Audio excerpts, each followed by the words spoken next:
नमस्कार दोस्तों। UPSC prelims में दो पेपर्स होते हैं जीएस के।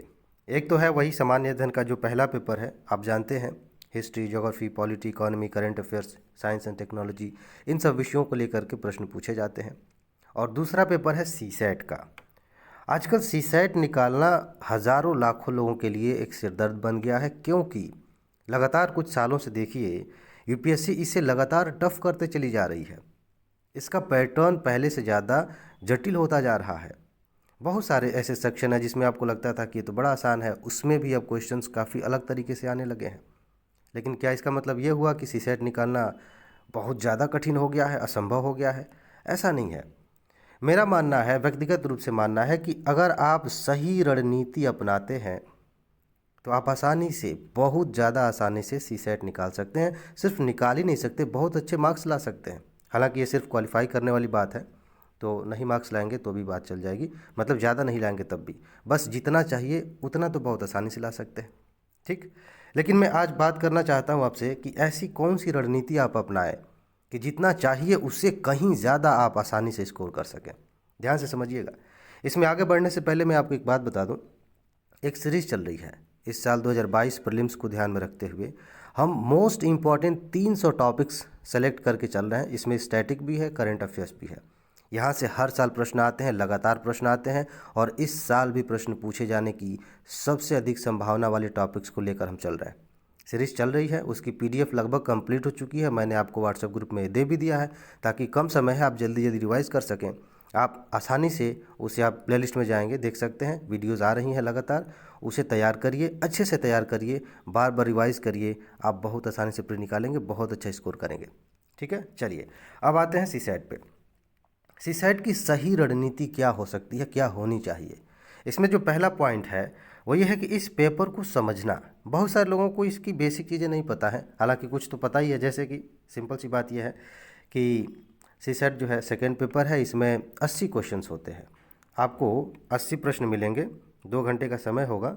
ठीक है, और एक प्रश्न पे 2.5 नंबर मिलते हैं। 1/3 माइनस मार्किंग है, टोटल 200 नंबर का पेपर है।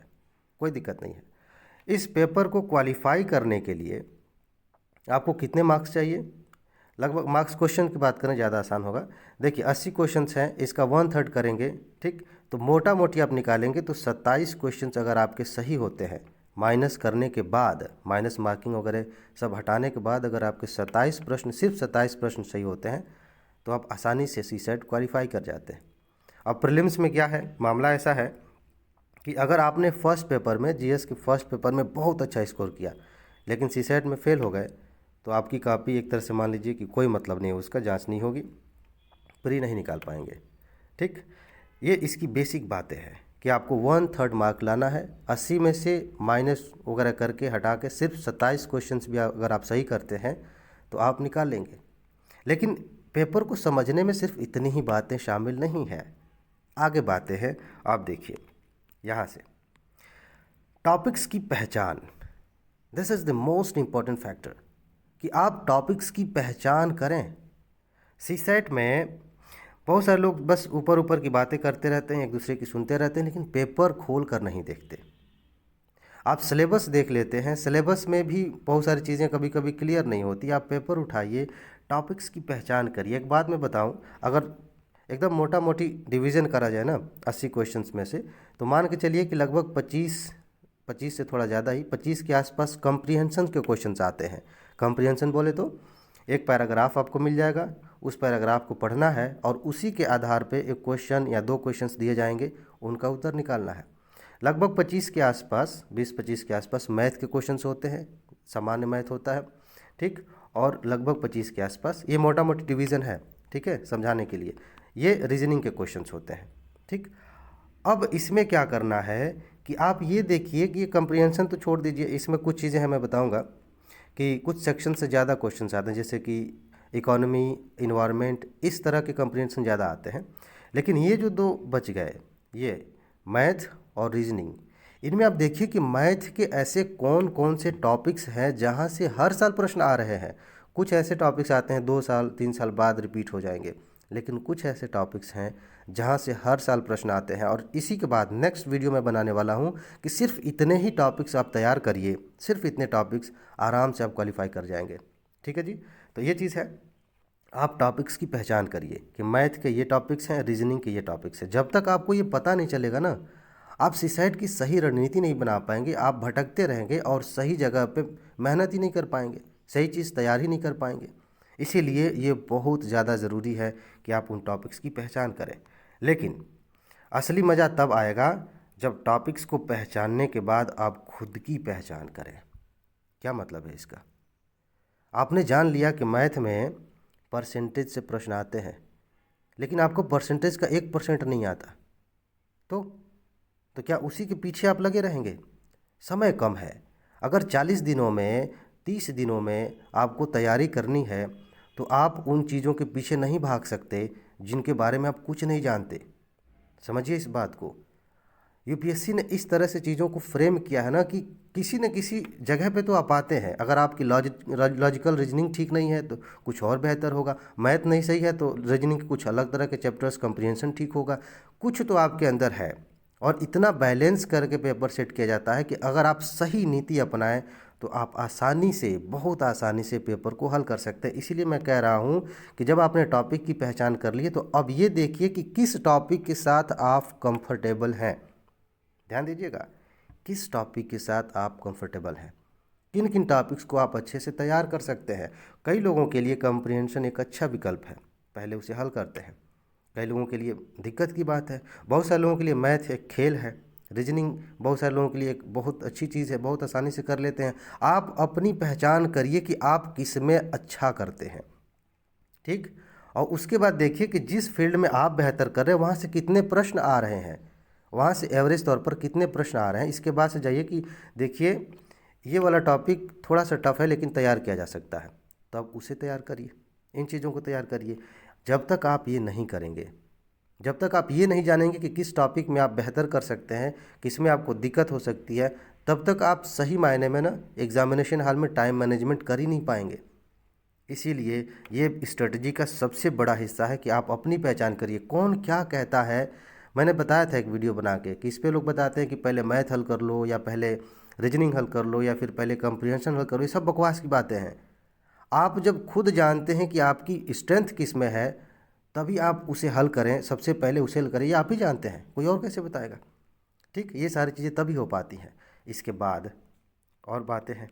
अब देखिए क्या है ना, बहुत सारी ऐसी चीज़ें हैं जिनमें आप शार्ट नोट बना सकते हैं। यहाँ तक कि मज़ेदार बात पता है क्या है, आप चाहे तो कंप्रीहेंशन में कुछ की वर्ड्स की शार्ट नोट बना सकते हैं। ध्यान दीजिएगा, गलत ना समझ लेना मेरी बात को। कंप्रीहेंशन कैसे हल किया जाता है, क्या क्या बातें ध्यान में रखनी है, इसकी एक शार्ट नोट बनाइए, 10-12 लाइनें लिख लीजिए कि कंप्रीहेंशन को हम कैसे हल करेंगे, उसकी रणनीति क्या होगी। हो सकता है कि इस पर भी मैं बात करूं किसी वीडियो में कि कंप्रीहेंशन हल करने का बेस्ट तरीका क्या हो सकता है। ठीक है, तो ये आप करेंगे। ठीक, शार्ट नोट बनाएंगे। मैथ में जो टॉपिक्स आपको लगते हैं कि ये मैं तैयार कर लेता हूँ, बस 4 ही टॉपिक्स तैयार करने हैं, इनको तैयार कर लेता हूँ, उसके फार्मूले, उसके कुछ एग्जाम्पल्स, ये आप नोट करें, इनका रिवीजन करें। और ख़ास तौर से जब आप रीजनिंग पढ़ते हैं तो रीजनिंग में बहुत सारी ट्रिक्स होती हैं, उन ट्रिक्स की एक शार्ट नोट बनाइए, बार बार रिवाइज करिए। ये नोट ऐसी होगी ना, इतनी शार्ट होगी कि आप चाहें तो आधे घंटे में उसे फटाफट फटाफट रिवाइज कर सकते हैं। आपके पास नोट होनी चाहिए, अदरवाइज़ पता है क्या होता है, एग्ज़ाम में एक क्वेश्चन आता है बड़ा ही सिंपल सा, हमें लगता है कि इसके बारे में हमने पढ़ा है, लेकिन उसका फार्मूला, उसकी ट्रिक याद नहीं आती। ऐसे में बड़ा तकलीफ़ होती है कि अगर ट्रिक याद होती तो इतना सामने दिख रहा है कि बस कुछ सेकंड लगते, इसको हल कर लेते, 2.5 नंबर मिल जाते। इसीलिए ज़रूरी है कि जिन टॉपिक्स को आपने चुना है उससे संबंधित जो पॉइंट्स आप नोट कर सकते हैं, याद करना ज़रूरी है, दिमाग में रखना ज़रूरी है, उसकी शार्ट नोट तैयार करके रखिए। बहुत सारे लोगों के पास सीसैट की नोट नहीं है, और अगर है तो बहुत ज़्यादा लेंदी है। आप बहुत ज़्यादा लेंदी ना बनाएं, सिर्फ उन टॉपिक्स की जिनको आपकी ज़रूरत है, जिसमें आपकी स्ट्रेंथ है, आपको लगता है कि ये दिमाग में रखना है। अब देखिए अगला पॉइंट है जो आपको सीसैट क्वालिफाई पर कराएगा, और वो है प्रैक्टिस। प्रैक्टिस, आप प्रैक्टिस में ही जान पाएंगे सही मायने में कि जो आपको लग रहा है कि ये मेरे लिए आसान टॉपिक है, वाकई आसान है कि नहीं। जो आपको लग रहा है कि ये कठिन है, वाकई कठिन है कि नहीं। हो सकता है कि आपको कठिन लग रहा था लेकिन उसके क्वेश्चंस आप बड़ी अच्छे से हल कर लेते। आप जो स्ट्रेटजी अपनाएंगे कि पहले इस तरह के क्वेश्चंस को हल करना है, वो स्ट्रेटजी काम कर रही है कि नहीं, ये कैसे पता चलेगा? एग्ज़ाम में नहीं पता चलता। एग्ज़ाम में समय के अभाव में, कई तरह के दबाव के कारण हम चीज़ें नहीं समझ पाते। आप पहले ही पक्का करके जाएंगे कि मुझे इसी तरीके से प्रश्नों को हल करना है, यही स्ट्रेटजी अपनानी है। और वो कैसे, खुद पे भरोसा आएगा कि हम ये अपनाएंगे तो पास हो जाएंगे? प्रैक्टिस से। जब आप प्रैक्टिस करेंगे, देखिए वैसे भी क्वालिफाई करना है, 80 क्वेश्चन वाले आप पेपर उठाएंगे, उसमें हल करेंगे, देखेंगे हाँ माइनस मार्किंग करके इतना आ रहा है, ये मेरा तरीका काम कर रहा है, बहुत बढ़िया। जिन्होंने सीसेट की प्रैक्टिस नहीं की है उनके लिए बहुत दिक्कत है, लगभग इम्पॉसिबल है सीसेट क्वालिफाई करना। फिर आप प्रैक्टिस करें, ये सारी चीज़ों को ध्यान में रखते हुए, नोट्स बनाते हुए, खुद को समझते हुए प्रैक्टिस करिए। मैंने हाल ही में बताया था कि कितने टेस्ट आप प्रैक्टिस कर सकते हैं, ये आपके ऊपर है। अगर आप 5 ही टेस्ट देते हैं और 5 टेस्ट में समझ में आ जाता है कि हाँ इतना से इस तरीके से मैं चलूँगी तो काम हो जाएगा, बस हो गया। अगर 10 की ज़रूरत पड़ती है 10 करिए, 2 की ज़रूरत पड़ती है 2 करिए, 2 तो बहुत कम हो जाएगा, कम से कम 5 करिए, ठीक है। प्रैक्टिस प्रैक्टिस करेंगे, सारी चीज़ें आसान हो जाएगी। जो भी आपने सोचा है, जो भी तरीका अपनाया है, वो पक्का हो जाएगा कि हाँ इस तरीके से चलेंगे, आसानी से काम हो जाएगा, ठीक है जी। तो इसमें इतनी बातें बताने लायक हैं। आगे एक और वीडियो मैं लेके आ रहा हूँ और उसमें बताऊँगा कि बस इतने ही टॉपिक्स अगर आप पढ़ लें तो आसानी से सीसेट क्वालिफाई कर सकते हैं, ठीक है जी। तो अपना ख्याल रखिए, खुश रहिए, मस्त रहिए। आगे मिलते हैं, नमस्कार।